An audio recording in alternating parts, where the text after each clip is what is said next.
Dear students, इस video में मैं आपसे संस्कृत का जो आपका मिड टर्म का एग्ज़ाम होने वाला है ना, उसका सैम्पल पेपर डिस्कस करने जा रहा हूँ। अगर ये आप सैम्पल पेपर अच्छे से करते हैं, इसमें मैं आंसर के साथ आपको समझाऊंगा, तो आप आइडिया ले सकते हैं कि आपका पेपर कैसा आएगा और इसी के बेस पर आप अपनी तैयारी कीजिएगा। ठीक है, सिलेबस जो है वो भी आपको पता होना चाहिए कि कौन कौन से चैप्टर आ रहे हैं। ठीक है, तो वैसे तो मैं वो वीडियो बना रखी है, लेकिन अगर आप कहेंगे तो मैं दोबारा से बना दूंगा। ठीक है, तो अब आप संस्कृत का जो है ना अभ्यास प्रश्न पत्र देखिए और अच्छे से समझिएगा। देखिए, जो आपका पेपर होगा ना मिड टर्म का, वो आपका 2.5 घंटे का रहने वाला है, 60 नंबर का होगा और इसमें आपकी पैसेज आएगी 8 नंबर की। आपका रचना का जो कार्य है वो 12 मार्क्स का है और जो ग्रामर है ना आपकी व्याकरण, वो 18 मार्क्स की है। जो आपकी बुक है ना, बुक जो आपको किताब मिली है स्कूल से, उसमें से 22 नंबर का आएगा। ठीक है, तो अब स्टार्ट करते हैं।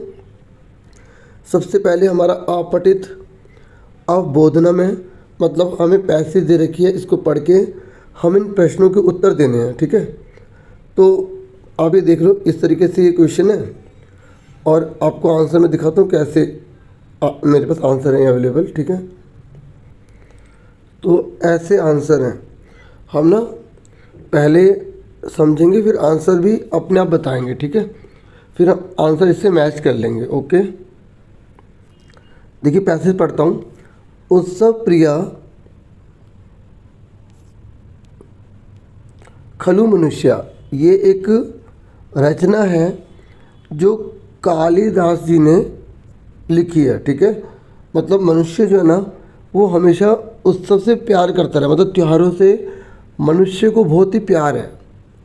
ठीक है, तो यहाँ बोल रहे कि एताम उक्तिम, इस उक्ति में जो कथा है, जो कहानी है, स्वीकृत्य भारतीय देशे जना प्रतिदिनम प्रतिमासम च किमपि पर्व मानयन्ति। तो ये उक्ति कह रही है कि इसमें इस बात को स्वीकार किया गया है कि जो भारत देश है ना, उसके जो लोग हैं ना, वो रोज़ हर महीने कोई ना कोई त्यौहार को मनाते रहते हैं। ठीक है, तो ये कह रहे हैं कि पर्वसु दीपावली अन्यतम मम पर्व अस्ति, मतलब दीपावली बहुत ही ज़्यादा जो है ना ये इसको मानते हैं। ठीक है, और बहुत ही ज़्यादा इनका फेवरेट, मतलब आप समझ सकते हो। देखिए सुनिए, अस्मिन् दिने स्वगृह दीपान प्रज्वालयन्ति, मतलब इस दिन जो लोग हैं ना वो अपने घर में दीपक को जलाते हैं। और फिर कह रहे हैं कि दीपावली उत्सवम कार्तिकी अमावस्यायाम संपद्यते, ये कह रहे हैं कि कार्तिक अमावस्या के दिन इस दीपावली के त्यौहार को मनाया जाता है। और अमावस्या तो 5-10 दिवस पूर्वमेव जना स्वेषाम घृणाम स्वच्छताम संपादयन्ति, और लोग जो है ना, जो जिस दिन मनाई जाती है दीपावली, उससे 15 दिन पहले ही जो लोग अपने घर की पूरी साफ सफाई को पूरा कर लेते हैं। ठीक है, केचन जना सुधिया भवनम लिम्पन्ति, मतलब कुछ लोग जो है अपने घर में मतलब घर में सफ़ेदी वगैरह करते हैं। ठीक है, और अस्मात् पर्वण प्राक वर्ष तु भवती गृह यत्र तत्र सर्वत्र मलिनता जाती, इस दिन क्योंकि लोग बहुत सारी सफाई वगैरह करते हैं, तो इसमें सारी मलिनता जो होती है ना, जो गंद है, जो बहुत सी बुराई है, मतलब गलत जो है, वो सब खत्म हो जाती है। गृह विविधा कीट पतंगाएँ अगच्छन्ति, तो घर में बहुत सारे कीड़े मकोड़े आ जाते हैं ना, तो सारी की सारी स्वच्छता हो जाती है, तो हर चीज़ जो है ना बहुत अच्छी हो जाती है दीपावली में। एतस्य पर्वण व्याजेन गृह सर्वत्र स्वच्छता, वही कह रहे हैं कि हर जगह पूरे घर के अंदर साफ सफाई हो जाती है।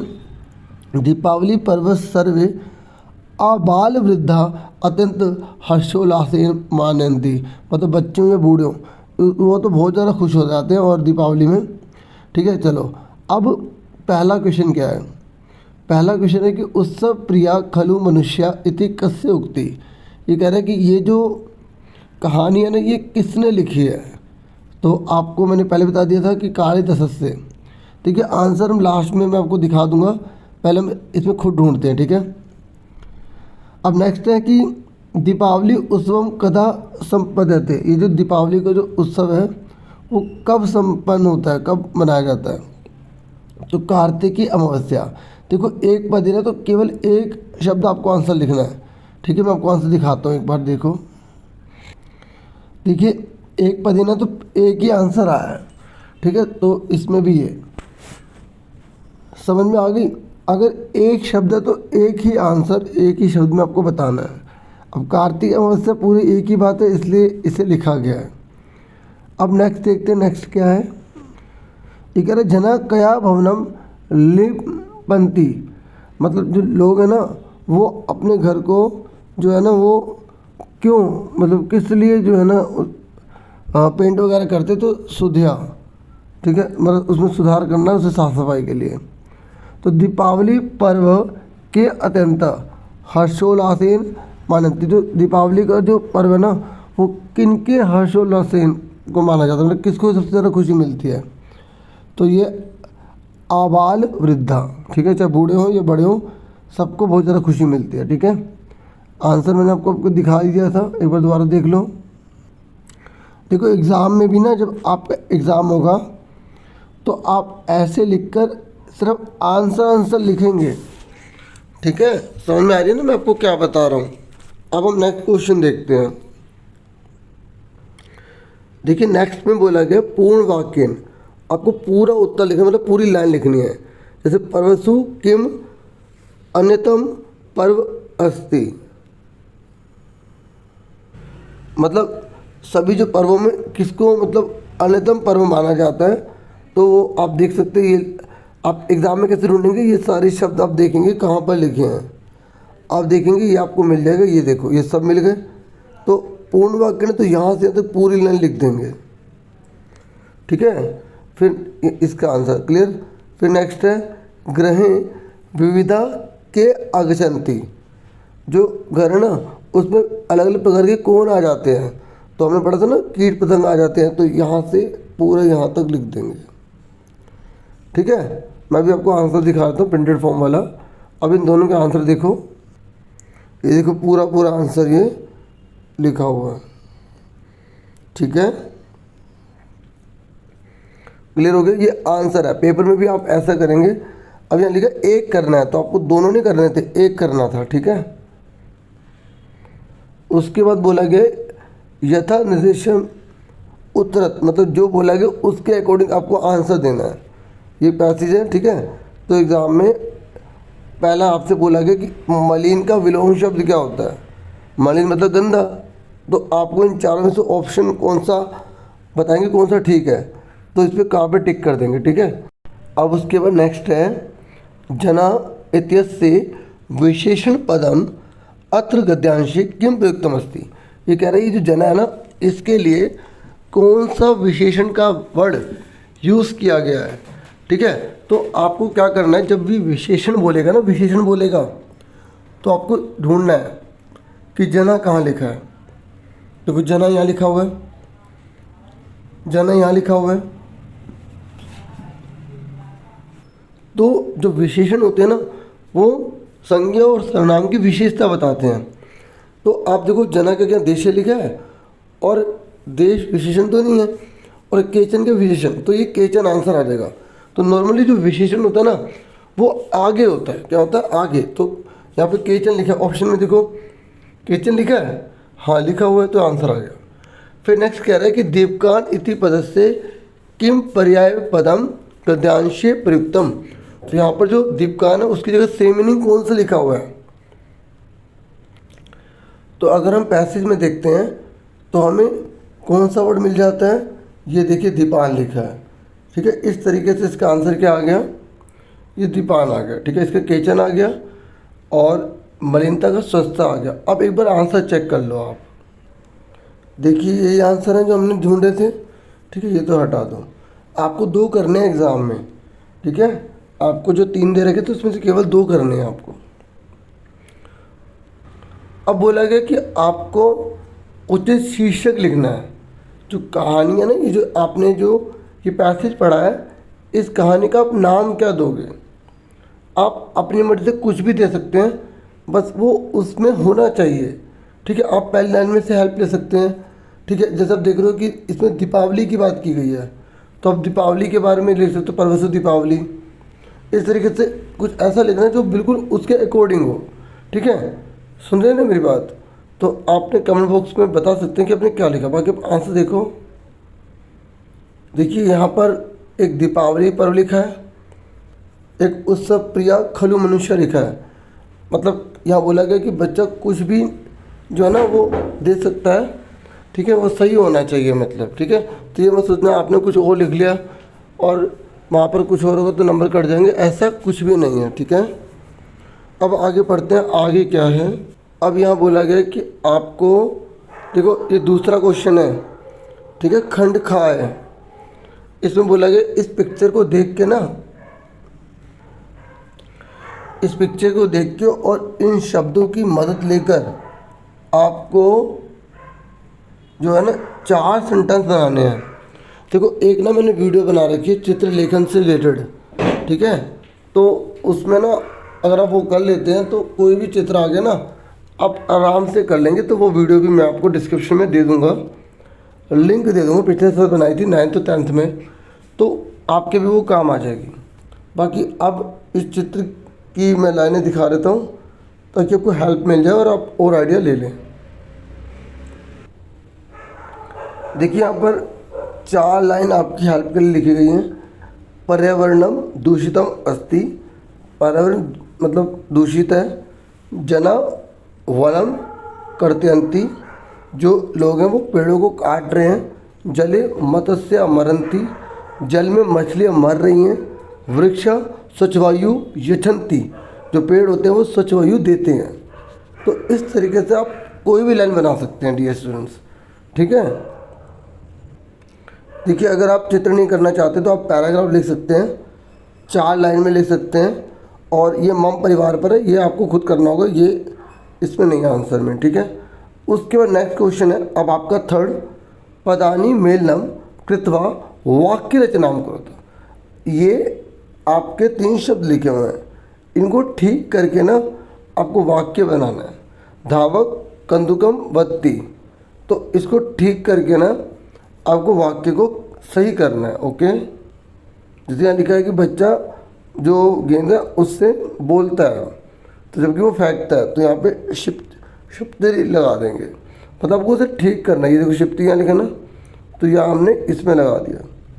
तो हमें ठीक करना है आप आसपास किसी की मदद लेकर, ठीक है। या आप ऐसे भी समझ सकते हो, ये बहुत सारे शब्द दे रखे हैं, इन सारे शब्दों को लेकर आपको कंप्लीट सेंटेंस बनाना है, ठीक है। तो मैं आपको इसका आंसर दिखाता हूँ और आप अपना भी ट्राई करना। जैसे नित्यम लिखा, मयूर लिखा है, तो मयूर नृत्य क्या करता है, करोति, तो इस तरीके से करता है, नृत्य करता है, ठीक है। देखिए उन शब्दों को मिलाकर वाक्य बना दिया गया, ठीक है। क्योंकि देखो बच्चों को क्वेश्चन ही समझ नहीं आता कि क्वेश्चन में क्या है। अगर क्वेश्चन समझ में आ गया तो आंसर भी कर लेंगे। तो बस बहुत, अब 4 पॉइंट लिखे हैं, लेकिन आप जो शब्द है ना ऊपर नीचे कहीं से भी ले सकते हैं। और इस तरीके से आपको 4 वाक्य बनाने हैं, ठीक है। ये 4 है, इस पर नंबर डाल देना आप।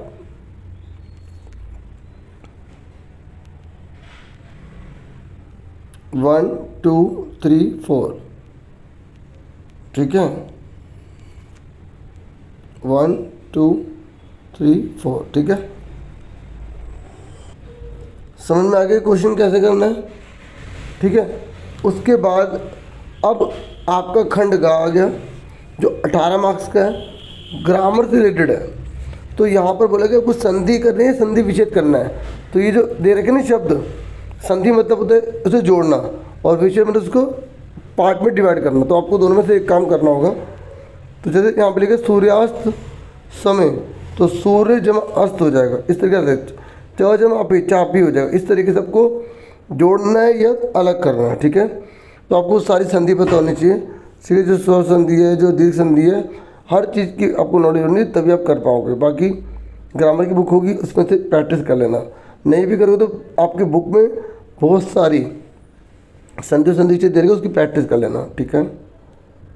अब इनका आंसर देख लो सारे और फिर अपना मैच कर लो, ठीक है। पेपर में पूरा क्वेश्चन नहीं उतारना, जैसा दिखा रहा ना बिल्कुल वैसे लिखना। क्वेश्चन नंबर 4 डाल के आंसर लिखना, पहले का दूसरे का, इस तरीके से करना है आपको। यहाँ पर वो शब्द लिख दिए जिसके नीचे अंडरलाइन की या आंसर। एग्ज़ाम में भी बिल्कुल ऐसे ही उतारना है आपको, ठीक है। उसके बाद नेक्स्ट देखते हैं, नेक्स्ट क्वेश्चन पाँचवें में डियर स्टूडेंट आपको बोला गया है कि इन शब्द को आपको विच्छेदित करना, इसके टुकड़े करने हैं, ठीक है। जैसे पा है, ठीक है, हलंत, ऊ की मात्रा है तो अलग कर देंगे, तो कोई जो हलंत है ना का से लेकर ज्ञा के बीच में लगेगा, और इन शब्दों में जो आ से लेकर अनाखाली तक जो स्वर जुड़ा है उससे अलग करना है। तो जैसे आधा सा तो पहले से याद है, तो जो पहले से याद है उसमें हम सा लगा देंगे, बस इतना कर देंगे। और ता पूरा है तो उसके बाद आ लगा देंगे, ठीक है। फिर का, अभी आंसर सिखाता हूँ, मैं समझा रहा हूँ। का जमा में आ कर देंगे, फिर माँ का माँ, ठीक है। ऐसे ये सारे करने हैं। वर्ण विच्छेद है, इसकी प्रैक्टिस आपको करनी पड़ेगी, ठीक है। एक मैं आपको एक करके दिखाता हूँ। जब भी नीचे रा होता है ना, ये जो होता है ना, ये पूरा होता है, और प आधा होता है, तो प रा आ ख आ र और आ, और अगर विसर्ग लगा तो विसर्ग लगा देना, ठीक है। अब आंसर देख लो सारे, ठीक है। तो आप देख लो इस तरीके से करा जाता है। अब हम आगे बढ़ जाते हैं 6 क्वेश्चन पर। देखिए 6 तो बहुत इजी है, ये अब टुकड़े हैं, इनको ऐड करना है, मतलब इसका उल्टा, ठीक है। तो देखो क्या बन जाएगा, शाबू की मतलब शू, आधा ला होगी, इसके बाद स्वर नहीं है, शुल्क का पूरा हो गया शुल्क, फिर माँ शुल्कम हो गया, है ना। तो इस तरीके से आपको तोड़ना और जोड़ना दोनों अच्छे से आना चाहिए। सीधा आंसर देख लो अब इसका, बाकी बता दो। जैसे दा है ना, ये री से ऋषि होता है ना बच्चों, ये नीचे लगता है, ठीक है। ये याद रखना, ये जो री से ऋषि होता है नीचे लगता है, और ये बनेगा दृष्टवा बन जाएगा,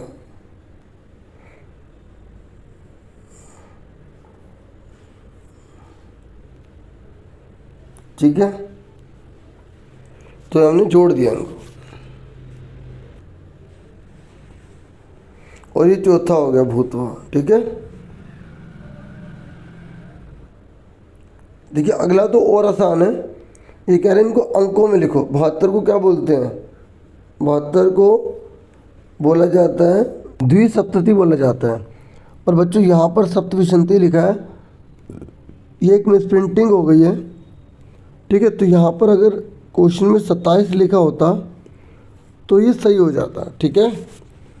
सुन रहे हो, अगर आप यहाँ पर द्विसप्तति लिखेंगे तो आपका सही होगा, पर वो आपको ऑप्शन में नहीं मिलेगा, ठीक है।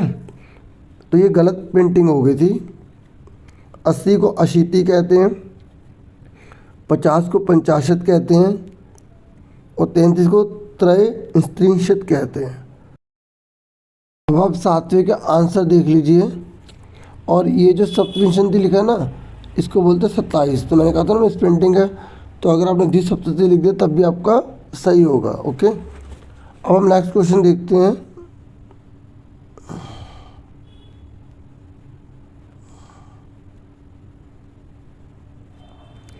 नेक्स्ट जो है 8वां क्वेश्चन है, और आपको यहाँ पर क्या करना है कि उचित शब्द लिखना है, ठीक है। यहाँ पे खरण खर आएगा या खरण खरात आएगा, ठीक है। तो शब्द रूप है, तो शब्द रूप यहाँ पर आपको भरने होंगे, ठीक है। तो जो विभक्ति है प्रथम द्वितीय, तो उसके हिसाब से आपको इसमें भरना है। तो इसके आंसर आप देख लो, तो ये आंसर है, ठीक है। शब्द रूप को हमने चुनकर यहाँ पर जो भरा हुआ है इसका आंसर है, ठीक है। आप अपना आंसर मैच कर सकते हैं। उसके बाद डियर स्टूडेंट्स यहाँ पे आपको धातु के रूप भरने हैं। आपको देखना होगा एक वचन है या द्विवचन है, तो उसके हिसाब से यहाँ पर आपको भरना होता है, ठीक है।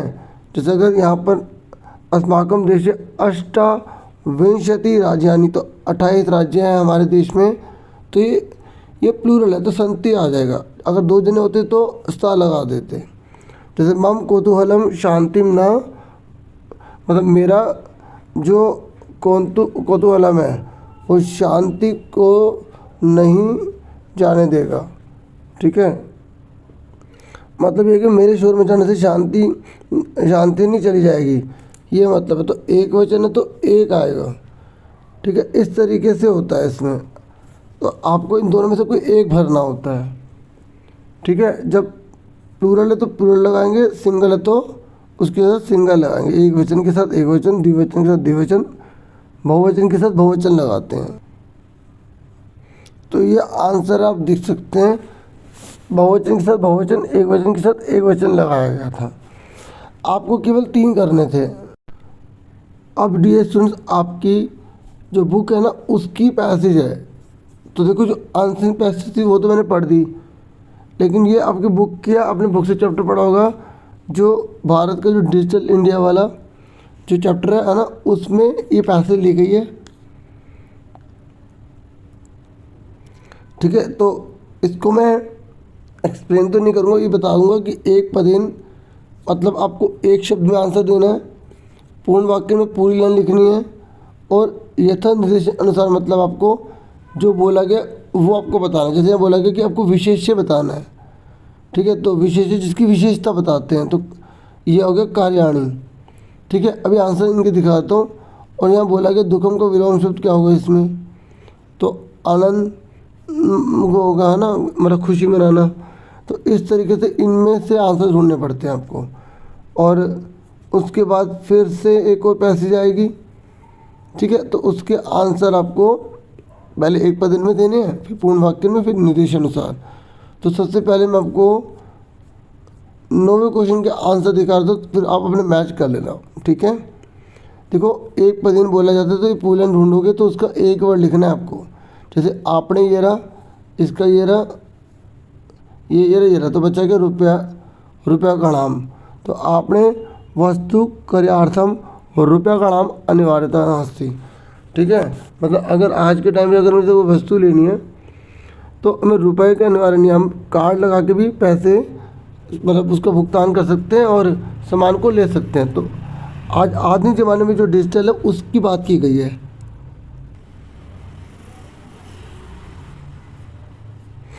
ठीक है, तो आप ये देख सकते हैं, एक पदीन है तो एक पदीन मतलब एक वर्ड में आंसर देना है, पूरी लाइन उसमें ढूंढनी है। ठीक है, तो जो वर्ड लिखा है, ठीक है, वो आप लिख देंगे। ठीक है, ये आपको मैंने सारा आंसर दिया। पूर्ण वाक्य मतलब पूरी लाइन लिखनी है। ठीक है, मैं एक बार आपको वो भी बता देता हूँ, दिखा देता हूँ, सुनना ध्यान से। एक पद समझ में आ गया, तो वो सारे वर्ड ढूंढने हैं। और ये जो क्वेश्चन है ना, क्वेश्चन इसकी जगह आंसर आ जाएगा, बाकी सब वही है। तो एक पद में तो केवल एक आंसर लिखना, तो भी आंसर दिखाया। जब पूर्ण वाक्य में तो पूरी लाइन लिखनी पड़ती है, तो पहले पूर्ण ढूंढो। ये सर्वाणि पत्राणि अस्माकं चल दूर भाषांतरे कस्मिन् स्थाने सुरक्षितानि भवन्ति। तो ये पूरी लाइन ढूंढो कि ये कहाँ पर लिखी है। तो उसके बाद आपको जो पूरी लाइन मिलेगी आप पूरी उतार देंगे, आपका आंसर आ जाएगा। ठीक है, अभी देखते हैं। तो आप देखेंगे सर्वाणि पत्राणि अस्माकं, यहाँ पर देख सकते हैं। तो आप ये पूरी लाइन लिख देंगे। ठीक है, बाकी एक्सपीरियंस है तो आप उतना लिखेंगे जितना आपको ज़रूरत होगी। ठीक है, समझ में आ गई। जैसे आप देखो ये आंसर देखें। ठीक है, अब नेक्स्ट क्वेश्चन देखो।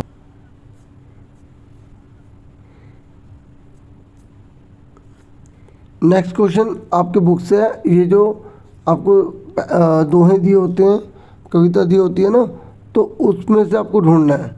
वही एक पद में केवल एक शब्द का आंसर देना है, और पूर्ण वाक्य का मतलब तो बच्चों पूरा आंसर देना है। ठीक है, और यहाँ विभक्ति पूछ रहा है। प्रथम विभक्ति आपने पढ़ा, वो याद करा होगा ना, देव देवो देवान, है ना, तो रमा रमे रमा। तो वो अच्छे से पता होना चाहिए, उससे पता लगे ना कौन सी विभक्ति आपको लगानी है। ठीक है, ऑप्शन तो दे रखे, लेकिन फिर भी आपको पता होना चाहिए। अब इसके आंसर देख लो एक बार। ठीक है, एक पद में एक वर्ड देखना है, जो क्वेश्चन में दे रखा होगा ना, तो वो आप उसमें आराम से देख लेंगे। अब क्वेश्चन कैसे पता चलता है, जैसे कि शाम आ जाए, कस से आ जाए, तो उन सब से आपको पता लगाना पड़ेगा। ठीक है, चलो वो तो आपको पता है कौन कैसे है। ठीक है, तो ये 10वें का आपका आंसर हो जाएगा। अब आगे देखते हैं।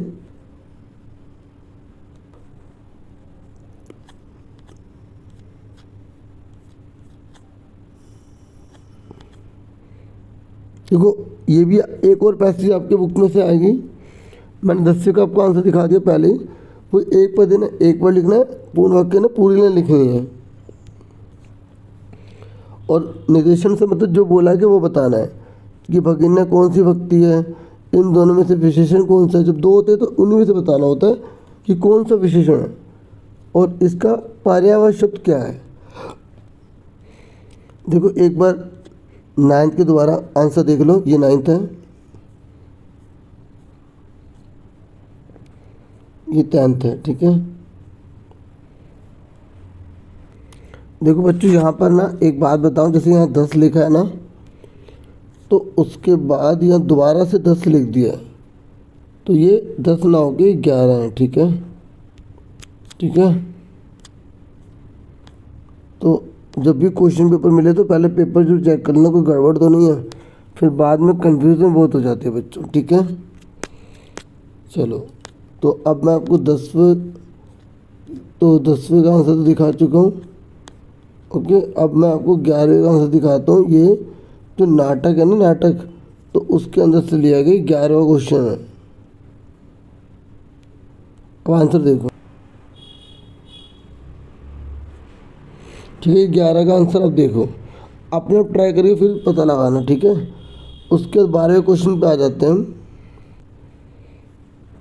बच्चों। ये 12वां है। ठीक है, तो 12वें में बोला गया है कि इस अन्वय को पूरा करना है। देखो ये बहुत आसान होता है, तो आप क्या करना है, जो आपको आंसर दे रखा है ना, आप उसे काट दो। पति से पति कट गया, मतलब ये पैसे दोबारा से लिखी है, मतलब दोबारा से लिखा है, तो आपको बताना कि कौन कौन से शब्द आएंगे यहाँ पे, और हिंट के लिए दे भी रखे हैं।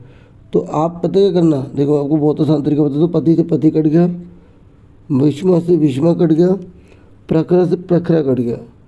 ठीक है, और ये जो ये प्रसरिता है, तो प्रसरिता जो नहीं दे रखा उसको छोड़ दें। लेकिन अब इसके आसपास के कौन सा वर्ड है, पाषाण है, तो पाषाण आ जाएगा। ठीक है, इस तरीके से मतलब हमें उसके आसपास देखना है। तो अब देखो ये संति है, संति अगर है यहाँ तो काट दो, नहीं तो छोड़ दो। परितो है, ये रहा। ठीक है, घोरा है, ये रहा। पशव है, ये रहा। भ्रमंती है, मतलब अपने आप से हो गया। तो बचा क्या, जो बचा वो हमारा आंसर आ जाएगा। ठीक है, ये बचा, तो इस तरीके से आ जाएगा। इस तरीके से जितने भी सारे शब्द होंगे ना, यहाँ सारे काट देना। तो इस शब्द के आसपास जो शब्द बचेगा ना इसके अंदर, वो आंसर हो जाएगा। हालांकि ऑप्शन में दे रखा होगा वो। अब आप आंसर मैच कर लो। ये देखिए लास्ट क्वेश्चन है, 30 नंबर है ये कह रहा है कौन किसका विशेष्य है, कौन किसका विशेषण है, उसकी मैचिंग करनी है। जब भी ऐसा है तो उसकी लास्ट की साउंड देख लिया करो, बाकी वर्ड मीनिंग पता है तो अच्छी बात है। ठीक है, जैसे ईमानी राजयानी आएगा इसका आंसर। ठीक है, तो और प्राचीन का इतिहास हो जाएगा, आयम का प्रदेश हो जाएगा, और महत्वधामिनी क्या हो जाएगा, संस्कृति हो जाएगा। ठीक है, महत्वाधायिनी, मतलब संस्कृत बहुत वैल्यूबल है। अब ये आंसर देख लो। तो मैंने आपको संस्कृत का सैम्पल पेपर करवा दिया है, बाकी मैं धीरे धीरे आपके लिए सभी सब्जेक्ट के सैम्पल पेपर लाऊंगा। वीडियो को लाइक, चैनल को सब्सक्राइब जरूर कीजिएगा। Thank you for watching.